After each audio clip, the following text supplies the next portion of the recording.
Hoy el Senado es reemplazado por una Cámara de las Regiones. Eso significa que la institución tal cual como la conocemos deja de existir. Nosotros siempre hemos propuesto un bicameralismo asimétrico, pero de verdad, donde todo parta por la Cámara de Diputados y que la Cámara de las Regiones sea revisora, pero ojalá de todas las materias. No hay una cierta consistencia lógica, una arquitectura jurídica respecto a cuáles son las instituciones que se están creando hoy día en el país. Creo que el gobierno le declaró la guerra al Senado. Me parece que va en la dirección correcta porque es un acuerdo democrático, amplio y transversal. Cuando hay voces que ven distintos aspectos que se pueden mejorar, creo que no hay que armar un drama de esto, ningún acuerdo está escrito en piedra. He llegado al punto de pensar que incluso debería pedirle el teléfono quizás de Ricardo Lagos o José Miguel Insulza, a fin de poder conversar con quienes que parece que realmente están tomando las decisiones.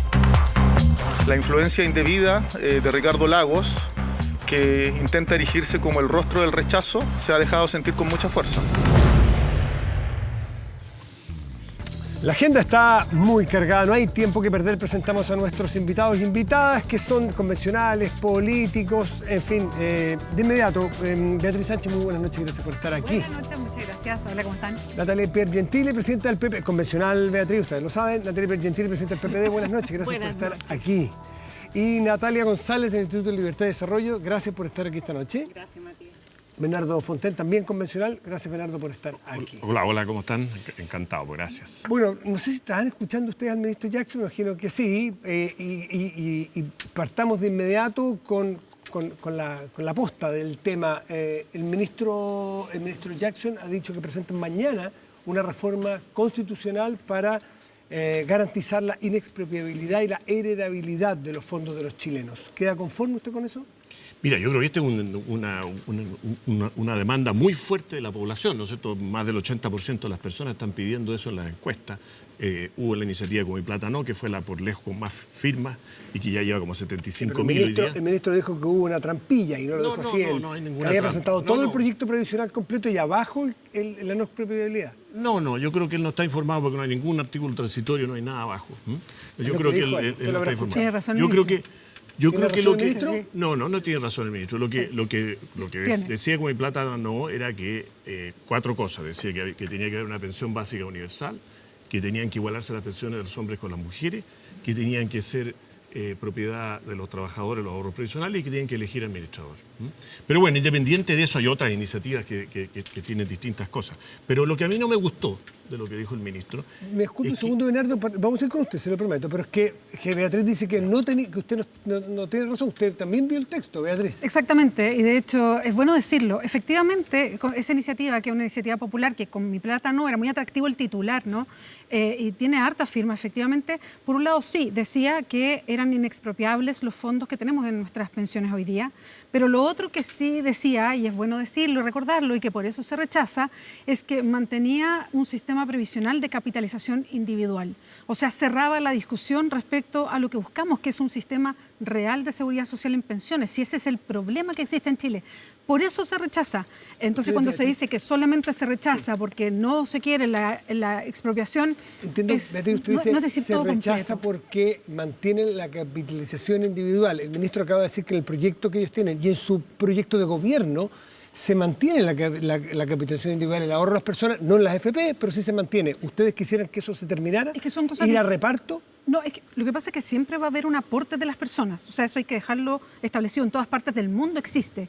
Pero el problema de las AFP, lo que pasa hoy día es que es una capitalización individual que tiene una acotada participación del Estado. O sea, cada uno se salva solo. De hecho, el Estado cada vez ha tenido que poner más plata para la gente que tiene menos pensión, porque el sistema por sí solo no puede dar la respuesta. Entonces, siempre va a haber un aporte previsional de las personas, pero tenemos que pasar a un sistema distinto, que puede ser mixto, que puede ser de reparto, que puede ser... pero un sistema distinto al que tenemos hoy día, que no está ¿Va a haber funcionando. cuentas individuales en el proyecto que ustedes tienen en la cabeza? ¿Cuentas individuales de las personas? Lo que pasa es que ¿Con los flujos futuros? Lo que es importante es que por lo menos nosotros desde el Frente Amplio, y lo he dicho varias veces, aquí mismo lo he dicho también, lo que estamos pensando en la Constitución no es dejar consagrado un sistema, tal como hoy día las AFP no están consagradas en la Constitución, ¿no? Lo que sí buscamos es que se establezca un sistema de seguridad social. Después será la ley, después será un proyecto que se discuta. Retomo, ¿Cuál es el Bernardo, sistema? porque lo interrumpí. Y luego Natalia, por favor. Hablemos del sistema después, porque de hecho lo que se está planteando a la Convención es un sistema de reparto, explícitamente. Pero yo quiero volver a la pregunta sobre el ministro. A mí me desilusionó el ministro. Me desilusionó porque creo que en muchas palabras y muchas confusiones, en el fondo lo que él plantea es un proyecto que no sirve, es un proyecto que es un volador de luces, porque lo que las personas están pidiendo es que la Constitución garantice que los trabajadores sean dueños de sus ahorros y como dueños puedan elegir administrador, porque si se lo administra todo el Estado, no van a ser nunca dueños, y además sean heredables. Y eso tiene que quedar en la Constitución nueva. ¿Por qué el que lo administre el Estado implica que pierdas propiedad? Porque entonces el Estado podría definir en qué gasta la plata, digamos, ¿Y en qué destina la plata. Si le pone límites? Sí, pero esos límites van a ser unos límites que van a ser por ley, leyes que se van a cambiar por mayoría nomás. Entonces resulta que un gobierno futuro, yo no digo que este gobierno, depende de los quórum, dijo que iba a subir los quórum a 2 tercios. Pero eso en la Constitución actual. Sí. En la Constitución futuro no va a haber quórum. Entonces resulta que con una ley tú puedes decir, mire, ¿sabe que toda la plata la vamos a usar comprando bonos del Estado? Y eso es lo que pasó en uno de los países de Europa del Este, por ejemplo. Y entonces el Estado se va a gastar la plata. Bueno, pero Bernardo está adelantando el sistema. Entonces, eso yo creo que no es lo que necesitamos. ¿No? Lo que necesitamos, primero necesitamos que la nueva Constitución garantice que los trabajadores sigan siendo dueños de sus ahorros, puedan elegir administrador y sean heredables. No basta que la Constitución antigua, porque si fuera la Constitución antigua el mismo sistema FP. Y se acaba. No, eso no es lo mismo que la AFP. Eso puede cambiar el sistema de administración, la institucionalidad, otras cosas. Pero lo que sí es que los trabajadores han puesto con mucho esfuerzo parte de su sueldo en su cuenta. Y por tanto son los dueños. Y por tanto tienen que poder elegir si lo administra un privado o un público. Yo soy partidario de cambiar el sistema de la AFP. Pero sí tienen que tener propiedad sobre los ahorros. Natalia. Sí, yo comparto con Bernardo que la explicación del ministro es por lo menos confusa, Matías, porque más allá de la iniciativa Con Mi Plata No, que es una de las que obtuvo más firmas por parte de la ciudadanía, los convencionales presentaron diversas indicaciones, tanto al derecho de propiedad como al derecho a la seguridad social. Y una de esas indicaciones, por ejemplo, el derecho de propiedad, decía justamente que los ahorros previsionales eran inexpropiables y eran de propiedad de las personas. Eso se rechazó, era una línea la indicación. No había ningún sistema. De hecho, lo presentaron no se 50 veces, 60 veces. Se rechazó las 50 70 veces. Las 70 veces. Bueno, ¿cuál es la intencionalidad ahí entonces? Yo pregunto, ¿cuál es la intencionalidad ahí, Natalia? La intencionalidad es dejar. Se propuso una sola vez. La intencionalidad es decir. Es propaganda. Los ahorros son de las personas. Y los Yo quiero explicar algo, Matías, los después. convencionales tienen derecho a presentar esas indicaciones hasta el cambio del reglamento ahora, ¿no es cierto?, que les pone un costo de transacción más alto y le eleva el número de firmas. Pero, a ver, dele. Si se plantea un sistema de seguridad social, cuando se dice en lo que va a votar el Pleno mañana, ¿no es cierto?, en la propuesta de la Comisión de Derechos Fundamentales, que aquí hay un sistema único, público y que garantiza prestaciones definidas, eso es un sistema de reparto único y estatal. No. Hay un sistema definido. Y en un sistema de reparto por antonomasia, tú no eres dueño de tus ahorros. Tú a lo más eres dueño de un valepor, una cuenta nacional donde se te reconoce, ¿no es cierto?, una cierta cantidad de ahorro, pero tú no eres dueño de tus fondos. Es bueno decir... El sistema está planteado. Ojalá que el Pleno, Natalia, digamos, mañana deja un segundito que Beatriz explique. Sí. O sea, a mí me interesa mucho que despejemos este tema, Matías. Es un tema muy importante despejarlo a propósito que tenemos a una representante de Libertad y Desarrollo en la mesa que siempre han estado defendiendo el sistema de FPs. Tenemos a Bernardo, que sabemos que además dijo cuestiones que no eran ciertas. Nunca, y quiero insistir en esto y hasta el cansancio lo voy a hacer. De hecho, prueba de eso es que estuvo el mismo ministro hoy día de Gobierno planteando exactamente lo mismo. Nunca en la convención se ha establecido que se van a expropiar los fondos de pensiones, y lo quiero dejar claro a todo el mundo, nunca. Entonces, lo que hoy día se está determinando es cómo poder generar un sistema que responda a dar pensiones adecuadas a las personas. Ese fue uno de los temas principales que detonan el que estemos en una nueva constitución. Entonces, lo que escuchamos acá de parte de Natalia, lo digo con mucha buena onda Natalia, y de parte de Bernardo, es básicamente propaganda para el rechazo. Esto es algo que se instaló el día que Bernardo habló y salió en un titular de un diario. Ese mismo día llegaron cientos de miles de WhatsApp a las personas para decir exactamente lo mismo que decía en su entrevista. Y eso no era cierto. ¿Qué es lo que yo digo? ¿Qué es lo que yo he dicho yo que no es cierto? Que se van a expropiar los fondos. Yo he dicho que se van a expropiar. Bueno, él es mentirosa, porque yo nunca he dicho que se van a expropiar los fondos. Nunca. Recordemos el titular, entre comillas, de las últimas noticias decía una cosa que es total y absolutamente verdad. Decía que la comisión había aprobado el sistema de no más AFP. El sistema de no más AFP se debe llamar no más propiedad de los fondos, porque efectivamente es un sistema sin propiedad de los trabajadores. ¿Eso se aprobó por el Pleno, Bernardo? Decía la comisión, aprobó eso. Mi entrevista era un análisis de ese sistema. Y era ese una proyección sistema a futuro, decía, en ese sistema, los trabajadores no serán dueños de sus ahorros. Y eso es totalmente verdadero. Yo nunca he hablado de la palabra expropiación, jamás. Natalia Birgentili. Ahora, en todo caso, para terminar este tema, no importa lo que tú asegures, tú puedes jurar de guata aquí que ustedes no quieren expropiar los ahorros ahora, como sí lo que hicieron en el pasado, porque hay varias leyes presentadas en el Congreso al respecto por el Frente Amplio y por el Partido Comunista, ambos partidos de gobierno.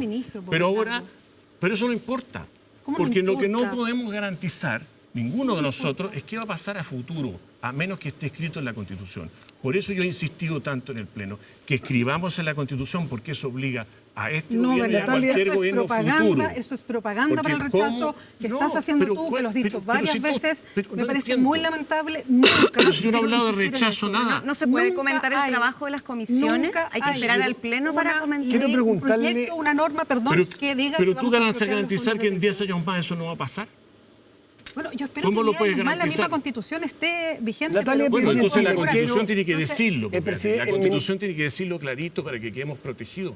Porque si no, cualquier gobierno le va a echar mano a los ahorros de pensión. Nunca se ha planteado expropiar los fondos de pensiones. Pero si no importa que se plantee o no, lo importante es que quede escrito. Lo dices en el diario y llega Natalia Birgentili, el presidente del PPD, mañana tiene con sus parlamentarios que enfrentar los dos proyectos de retiro, el universal y el acotado del gobierno. ¿Cuál es? Yo sé que no hay órdenes de partido aquí, pero usted me imagino que conversa con sus parlamentarios y hay un apoyo al gobierno eventualmente aquí, o algunos dicen abandono, el presidente llevamos un mes. ¿Cuál va a ser el papel que va a jugar el PPD y sus parlamentarios? A ver, la posición del partido oficialmente es su mesa. Yo tuve una reunión antes de este programa, de hecho, es apoyar los planteamientos que ha hecho el gobierno respecto de los retiros. ¿En condiciones de asegurarme que sus parlamentarios irán en consonancia con lo que dice la mesa? Estamos trabajando en eso. Hay una serie de cosas que el gobierno se ha hecho cargo, que nosotros sentimos que han mermado un poquito la fluidez de la información y de las relaciones, y mañana veremos. En eso estamos. ¿Y qué falta? Cuéntenos más detalles, en eso estamos, pero... A ver, yo creo que, tal como decía el ministro Jackson, que aquí se sinceró respecto que no ha sido fácil la instalación, tampoco es fácil convivir con dos coaliciones. Esto es algo inédito en la política chilena. Por lo tanto, ha sido un mes de harto aprendizaje y de bastantes, no sé si tensiones, pero sí respecto de hablar todos los mismos códigos. Y muchas veces los parlamentarios de mi partido han sentido que no ha habido el suficiente diálogo con ellos, sobre todo con lo que se refiere al segundo proyecto, el proyecto de retiro acotado. Por lo tanto, yo creo que hay toda la voluntad del gobierno para subsanar esos errores de comunicación o de diálogo, pero que está todavía muy en la epidermis ciertas molestias. Bueno, en eso estamos, tratando de que se disipe. ¿Cuánto pesan los parlamentarios la presión externa, en las redes sociales, el que esto es popular, aunque técnicamente, lo ha dicho el ministro Jackson aquí, técnicamente es un mal proyecto el de retiro universal, porque hace más pobre probablemente a las personas más vulnerables hoy día a través de la inflación? Bueno, sobre eso yo tengo una opinión bien crítica. Primero, creo que si uno gobierna... ¿Con quién tiene opinión crítica? Creo que como se lee la política en general, Matías, y esto no es solo lo que le pasa a mis parlamentarios, yo creo que esto de creer que el Twitter es la vida real y creer que si me funan en Twitter yo tengo que cambiar de opinión es algo bien complejo. Porque si uno piensa cuál es el porcentaje de la población... ¿Pero cuánto pesa? Yo sé que es complejo y todos sabemos que es complejo, pero ¿cuánto pesa? Yo creo que bastante más de lo que debería ser, en función de que nos quedan 3 años para una elección, o sea, no estamos en noviembre, octubre del año pasado, y porque además yo creo que tenemos a portas algo que no teníamos antes, que tiene que ver con la voluntad de hacer un proyecto macizo de seguridad social. ¿Cómo es el proyecto del gobierno, Natalia, a tu juicio? ¿El proyecto alternativo, el del retiro acotado? Sí. Mira, si bien uno ¿Es puede... un mal menor o es un proyecto aceptable? No, yo creo que es un mal menor, Matías, y no lo creo aceptable tampoco, y sabes, por varias razones. El ministro explicaba que una de las grandes causas de este proyecto es para asegurar el pago de las pensiones de alimentos. Pero vaya manera de asegurarlo. Piensa que esto es con un retiro libre de impuestos. O sea, una persona que está morosa en el pago de su deuda de alimentos con su hijo, con su familia, retira libre de impuestos para pagar estos alimentos. O sea, la señal que le estamos dando al país es que quien está moroso en su deuda de alimentos tiene hoy día una oportunidad. En circunstancias que el año pasado, ustedes se acordarán, a fines del año pasado, el gobierno y el Congreso aprobaron una ley que creó un registro de deudores alimentarios que estableció una serie de maneras para facilitar el pago de la deuda de alimentos. Por ejemplo, si alguien pide un crédito de más de 50 UF, parte de ese crédito se destina a pagar la deuda de alimentos. La devolución de la Tesorería General de la República en abril, parte de eso se destina a pagar los alimentos. Si alguien, por ejemplo, vende un auto o vende una casa y acredita una ganancia al registro civil o el conservador de bienes raíces puede certificar eso y destinar parte de eso a pagar. ¿Puede o debe? Debe. Y resulta que ahora lo que justificamos este proyecto por el pago de la deuda de alimentos, o sea, le estamos permitiendo a los deudores de alimentos retirar libre de impuestos para saldar esa deuda. Le estamos permitiendo, por ejemplo, a mucha gente que tiene deudas con servicios básicos, que ya además hay proyectos que no solamente lo prorrogaron, sino que además condonaron, y hasta fines de este año creo que estaba esa norma vigente, que si es que ocupan ahora esos dineros para pagar, también se extingue, fíjate, los intereses y las multas. O sea, las señales que le damos a la población es de no hacerse responsable de los pagos a los cuales se comprometen. Los parlamentarios, ustedes no son un partido político, pero son un centro de estudios que apoya y asesora a la oposición hoy día. No sé con qué amplitud, no sé cuál y cuánto, pero ustedes a los parlamentarios que apoyan y asesoran, ¿les plantean que rechacen ambos, que aprueben uno, que aprueben el otro? ¿Qué les han dicho? A mí me parece, Matías, que las dos políticas públicas son malas y los parlamentarios de derecha en esto no debieran perderse. No debieran perderse y debieran votar en contra. A mí me parece razonable las exigencias que hacen de garantizar, por ejemplo, el derecho de propiedad, ¿no es cierto?, con la discusión que hay hoy día en la Convención. Pero para ser bien sincero, si esa garantía se da en la Constitución actual, la Convención después puede alterar eso fácilmente. Y el ministro ahora dijo, no vamos a hacer una reforma al capítulo 15. Entonces, si hace una reforma a la Constitución se le va a producir potencialmente un problema político, porque si bien la Convención no dice que le van a expropiar los fondos, tampoco dice que son de propiedad de las personas. En eso también hay que ser sinceros, ¿no es cierto? No hay un artículo que diga la Convención le va a expropiar los fondos, perfecto, pero tampoco hay un artículo que asegure la propiedad. Y si la Constitución actual la asegura, vaya problema político que va a tener la Convención Constitucional. Es un problema político que su gobierno, por eso que ustedes mantienen distancia, autonomía, todo lo que sabemos, ¿es un problema político que tienen que ustedes hacerse cargo de él en la Convención? A ver, nosotros hemos dicho, y lo hemos dicho hasta el cansancio, no hay ninguna intención, no hay ninguna norma que diga que se van a expropiar los fondos de pensiones y en eso hemos sido claras. ¿No se puede explicitar eso en el proyecto? Lo que pasa es que hoy día, por ejemplo, que el propio gobierno, que es mi gobierno, yo soy Frente Amplista, mi propio gobierno esté diciendo, pucha, nosotros haríamos a lo mejor un esfuerzo de poner esto en la Constitución, marca una línea política que es bien clara. Nadie está por la expropiación de los fondos de pensiones. Lo que hoy día estamos concentrados y concentradas en estudiar es cómo poner una norma que dé seguridad social en las pensiones, no un sistema de pensiones. Eso se va a dejar a la ley, es lo que hemos estado empujando. Es bueno aclarar lo que se hace en comisiones, lo decía Natalia antes, y yo tomo sus palabras. Una cosa es lo que se hace en comisiones, Bernardo, otra cosa es lo que llega a los 103 votos y que queda consagrado en la norma constitucional. Entonces, confundir a las personas respecto a lo que se dice en una comisión con lo que pasa al Pleno y lo que llega al proyecto de Constitución es confundir las cosas en temas que son muy delicados para las personas. Y yo en eso pediría seriedad en esta conversación porque estamos definiendo algo que no es para un gobierno, no es para los próximos 4 años, es una Constitución que esperamos dure 20 o 30 años. Ustedes no votan claramente mañana, pero ¿ustedes qué votarían si fueran parlamentarios? ¿El universal, el acotado o rechazarían ambos en los retiros? Yo no... No, yo sé que no votan. Yo no voto. Creo que es complejo el tema de los retiros, pero también, yo, para saltarme un poquito el proyecto en sí, creo que hay un tema de fondo. Es que la gracia no es saltárselo, para ver qué votaría. Es que por eso yo creo que es más complejo, porque creo que hay un tema de fondo que es lo más complicado hoy día. Cuando tú escuchas a las personas, y no solamente en redes sociales, los matinales, por ejemplo, que tienen como un cañón comunicacional, aquí este mismo canal tiene un matinal, Las personas lo que dicen es que necesitan esos fondos, pero hoy día para comer, para comprar aceite. O sea, hoy día están pasando cosas en el país y los sueldos no alcanzan. Entonces yo entiendo la necesidad que hay hoy día. Y ojo, esto no viene de la nada. Recordemos que venimos de una pandemia que tuvo este país cerrado por 2 años y antes un estallido social. Entonces uno entiende la necesidad. Bernardo. Y creo que un buen tema, es que se suba el salario mínimo, que se empiecen a subir los sueldos, y eso sería algo que reconfortaría y podría a lo mejor poner aparte estos proyectos de sacar fondos de Bernardo pensión. Fontana, antes de irnos a un corte. Mira, Sobre los retiros de mañana. 2 cosas. Uno, yo creo que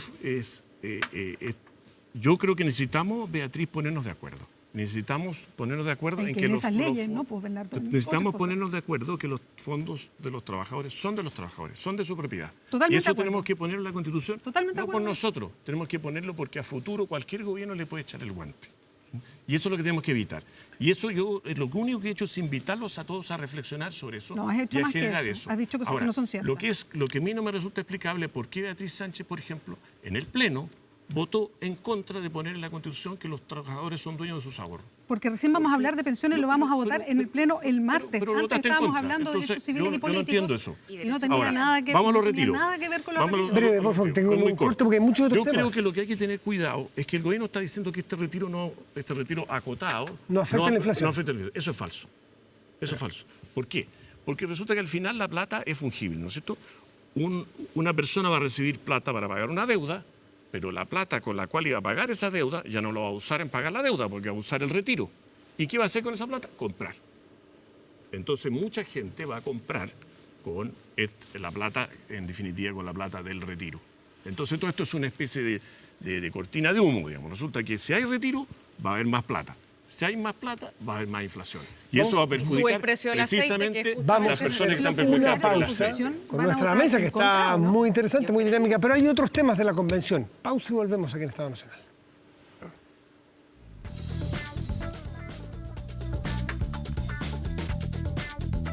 Estás viendo Estado Nacional.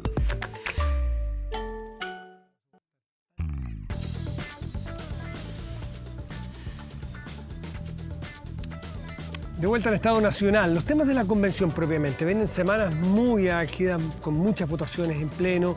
Cuesta diferenciar lo que ha pasado y lo que ya está en pleno y lo que está en comisiones. Hay que ser muy cuidadoso. Lo que sí está ya en pleno, o sea, en el borrador, es que va a haber una Cámara de las Regiones y ya no más Senado. El fin del Senado de Beatriz Sánchez. Sí. ¿Por qué? Ya, pero antes de eso déjame pasar un aviso. Espera, que no, otro. Pucha, Vamos. no, pero es que yo estoy en la Comisión de Principios Constitucionales Ya. y en la Comisión de Principios llegó el informe y yo creo que es algo muy importante que se estableció un artículo que podría ser el primero, si es que lo dice armonización. Y ahí se establece el Estado social y democrático de derecho, que es plurinacional, es intercultural y es ecológico. Ese es el primer inciso. Y se consagra, y aquí cambiamos algo que veníamos arrastrando, que es un Estado subsidiario, para pasar a un Estado social de derecho, y creo que eso es una gran noticia para Chile. Ese es mi aviso. Y Bien. ahora vamos a lo otro. Terminada la publicidad. Vamos No, a, no es publicidad, es que es importante, está Matías, es muy importante. Senado, fin del Senado. Todavía no están claras las atribuciones, entonces aparece No. solo como el nombre Sí. por ahora. Eso, ¿por qué importa tanto el nombre más que las atribuciones, que es lo de fondo? No, yo no diría que importa más el nombre que las atribuciones. Lo que pasa es que todavía en sistema político, y lamentablemente ni Bernardo ni yo pertenecemos a esa comisión, pero es lo que hemos estado mirando, lo que pasa, venía todo esto con atribuciones y todavía hay desencuentros en la misma comisión para establecer todas las atribuciones que va a tener la Cámara de las Regiones. Porque la idea principal acá es un sistema político distinto. Hoy día tenemos una Cámara de Diputados con un Senado que son más bien espejo, cámaras espejo o cámaras simétricas, si tú quieres, por eso se habla de cámaras asimétricas que hacen o tienen atribuciones distintas, porque la idea es cambiar el sistema político. Este sistema político es parte también de lo que provocó el estallido. Al tener un sistema que no da respuestas a las demandas ciudadanas, bueno, teníamos que evaluar y ver cómo un sistema político podía cambiar para Le dar quitaron respuestas. el espejo para eliminar una directamente, dejarla para muchos con atribuciones casi de adorno. Estoy exagerando naturalmente, muchas Yo cosas. diría que solo eso lo dicen regionales. más bien los senadores, para ser honesta. A lo que más he visto como reclamar ahí, y me imagino que hay como una defensa corporativa, ¿no? Pero la idea es generar espacios distintos y uno que tenga realmente una fortaleza regional. Y eso dialoga, y es bueno decirlo, con lo que se está haciendo en otra de las comisiones, que es forma de Estado, que establece estados regionales. Entonces, Beatriz, estado y regional, al resto, perdón. entonces queda, si es solo para lo regional, de índole nacional, unicameralidad para las leyes Eso que es. Eso es. Por eso es que esto es un gran error. No, porque perdón, solo, Bernardo, no te interrumpo más. En algunas cuestiones nacionales se juntan las dos, la Cámara con la Cámara de las Regiones con el Congreso. En algunos temas y en otros no. Mira, esto es un poco largo de explicar, pero en definitiva esto es una de las cosas más importantes, ¿no? El sistema político es el que hace que... La sale máquina. Claro, y más que para que todos los quienes nos están viendo entiendan, es cómo va a funcionar el Estado al final, porque el Estado funciona básicamente por leyes, ¿no es cierto? Y por decretos, que sea, entonces, ¿cómo se va a hacer? Y aquí creo que es un grave error haber eliminado la institución democrática más antigua, que era el Senado. Pues uno se pregunta, ¿por qué eliminar el Senado? ¿Por qué no se eliminó la Cámara de Diputados, por ejemplo? Nadie se ha preguntado eso. Yo tengo mi propia teoría. Mi teoría es que la coalición de gobierno tiene un porcentaje muy bajo de los senadores y tiene más porcentaje en la Cámara de Como la coalición de gobierno, ¿tú dices nosotros? Sí. ¿De verdad no estás diciendo eso? Yo creo que esa es la razón, porque no entiendo por qué eliminar una y no la otra. Ahora, porque unas son 155 y las otras son 50. Actúa como cuello de botella y habitualmente los proyectos más emblemáticos se pierden en el Senado. Déjame avanzar. Pero queda mucho tiempo. Bueno, para terminar, yo creo que el problema no hay ninguna prueba y no se ha encontrado ningún argumento que el Senado haya sido un freno, ni que al revés, ha sido mucho más eficiente que la Cámara de Diputados en todas las estadísticas. Ahora, lo que ocurre aquí al final es que vamos a tener un mal sistema de gobierno si es que se persiste como venía. ¿Por qué? Porque vamos a tener una Cámara de Diputados que va a tener un poder inmenso, y poder incluso para hacer leyes contra el presidente. O sea, si el presidente no tiene la mayoría en la Cámara, no va a poder ejecutar su plan de gobierno, va a llevar una ley y esta Cámara, a diferencia de lo que ocurre hoy día, va a poder aprobar una ley contra el presidente. Hoy día no puede aprobar una ley contra el presidente. Puede pararle la ley, pero no aprobar una ley. Y por otra parte, si es que la Cámara y el presidente son de la misma coalición, va a tener todo el poder. Se va a llevar la pelota para casa. Y ese es el camino al autoritarismo que han seguido todos los países que son hoy día democracia autoritaria. ¿Qué opinión tienen ustedes al respecto? A ver, nosotros hemos reflexionado harto sobre el tema, nosotros tenemos 6 senadores y la verdad es que no hay todavía un argumento de peso para yo ahí discrepo un poco con la Beatriz respecto a que el Senado haya sido la obstrucción a todas las leyes. ¿Y discrepan que sean solo los senadores los que están defendiendo la mantención del Senado? Efectivamente, o sea, a ver, ¿cuál es el punto acá? Si la pregunta anterior no es qué eliminamos o qué cambiamos, sino qué sistema político queremos tener para tener mayor democracia, pero ojo, mayor gobernabilidad. Yo que soy una regionalista, si decimos que la Cámara de las Regiones va a tener, digamos, autonomía respecto de tributos regionales, Fondo de Desarrollo Regional, leyes que tengan que ver con materia territorial, yo en lo personal y en lo institucional no tendríamos ningún problema. El punto es que todavía no se ve cuáles son las atribuciones de esta Cámara Regional, que se puede relevar el nombre regional pero terminar siendo poco práctica para las desigualdades territoriales y por otra parte creo que hay una cosa mucho más compleja que hay que mirar en la Cámara de Diputados que tiene que ver con la fragmentación. Ojalá sea voto por lista y subamos los umbrales. Esta es la sala de máquinas de lo que va a ser la democracia, pero la democracia por sí sola no genera gobernabilidad, que es el problema. Sí, yo concuerdo, fíjate, mira, Beatriz decía es que hay que cambiar el sistema político, ¿ya? Yo creo que los desafíos del sistema político actual justamente tienen que ver con la gobernabilidad y la fragmentación. Y en eso yo no sé qué tiene que ver el Senado. Yo puedo explicar. Hoy día esa gobernabilidad y esa fragmentación no están abordadas en la propuesta de la Comisión de Sistema Político, al revés, se deja todo el sistema electoral a una ley simple, es decir, esta Cámara de Diputados y Diputadas, ley en la que no participa eventualmente la Cámara de las Regiones, hoy día no tiene facultades, pero tampoco participaba antes en el sistema electoral, no va a tener nada que decir, se decide por mayoría y por lo tanto la Cámara de Diputados del momento va a piacere elegir el sistema electoral que le convenga para perpetuarse en el poder. Beatriz nos decía, es que aquí la idea también es achicarnos, pero es curioso eso, porque el proyecto dice que son a lo menos 155 diputados y diputadas y en la propuesta original eran 205. Y además con un sistema que como no está descrito no te asegura una representación de las regiones, ni tampoco de los pueblos originarios. Nos tenemos que ir a un corte. Como es minoría, tiene 10 segundos, pero 10 segundos, porque es minoría 3-1 aquí. No, si mi pregunta es central, y se la hago a todas las personas que nos están escuchando hoy día, es ¿Quién hoy día piensa efectivamente que el Senado no es un lugar de privilegios y de cuello de botella para las leyes, para que salgan las leyes más efectivas? ¿Cuánto se demoran en el Senado? Y hay varios ejemplos de eso. Hay varios ejemplos de eso. Entonces, conmigo que me tengo que ir en un el Senado corte. se Por demoran favor, esa es la 275 días, en la Cámara se demoran 349 días. El Natalia, Senado aprueba el me 80% tengo de los que ir proyectos que porque ingresan. Lo que mandan pasa, los tiempos. todos los Natalia proyectos Pergentili, emblemáticos en el Bernardo Senado Fontaine, se han demorado mucho más que en la Cámara de Beatriz Diputados. Sánchez, Eso es Natalia González. indiscutible. No es lo que- Seguiremos discutiendo, que pero ese apoye es el ese drama. sistema que está Ese es el discutiendo. promedio. Estamos Ningún hablando de los experto grandes está de acuerdo con